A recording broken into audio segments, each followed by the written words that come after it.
8 বছরের নিচে যেসব শিশুরা রিলস ভিডিও, শর্টস ভিডিও বা ইউটিউব দেখছে, এটা তাদেরকে খুব অ্যাগ্রেসিভ করে দিচ্ছে। তাদেরকে খুব অ্যাগ্রেসিভ করে দিচ্ছে।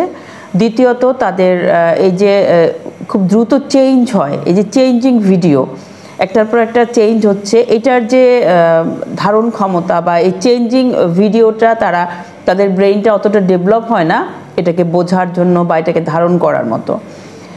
তৃতীয়ত হচ্ছে তাদের ব্রেইনটা খুব ওভার স্টিমিউলেটেড থাকে, কারণ যখন তারা সারাক্ষণ এই ভিডিওগুলো দেখছে, আমরা বড়রাও দেখবেন একটু খেয়াল করে, যখন আমরা শর্টস দেখি বা রিলস দেখি, কিছুক্ষণ পর কিন্তু আমাদের কাছে অস্থির লাগতে শুরু করে। আমরা তো বড়, যার কারণে আমরা বন্ধ করে দিচ্ছি, কিন্তু একটা শিশু কিন্তু সেটা বুঝতে পারছে না, সে কিন্তু দেখছে একটার পর একটা, যার কারণে একটা সময় তার ব্রেইনটা খুব ওভার স্টিমিউলেটেড থাকে এবং সে খুব বেশি টেন্ট্রাম শো করে, কথা শুনতে চায় না, খেতে চায় না, তার জেদটা বেশি পরিমাণে বৃদ্ধি পেতে শুরু করে। এছাড়াও আরেকটা বড় সমস্যা হচ্ছে তাদের ঘুমের ব্যাঘাত ঘটে।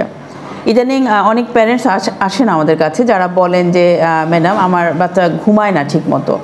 দেখা যাচ্ছে যে রাতে 12টার পরে ঘুমোতে যায়, কিন্তু ঘুম হচ্ছে না, 1-1:30 পর্যন্ত সে দুষ্টুমি করছে, তার জন্য আমরা নিজেরাও ঘুমোতে পারছি না। আবার সকালবেলা দেখা যাচ্ছে যে 10টা এদিকে আবার ঘুমোচ্ছে, রাতের ঘুমটা ক্ষতিগ্রস্ত হচ্ছে, এবং দিনের বেলাও দেখা যায় তার অতিরিক্ত হাইপার অ্যাক্টিভিটির জন্য সে ঘুমোতে পারছে না।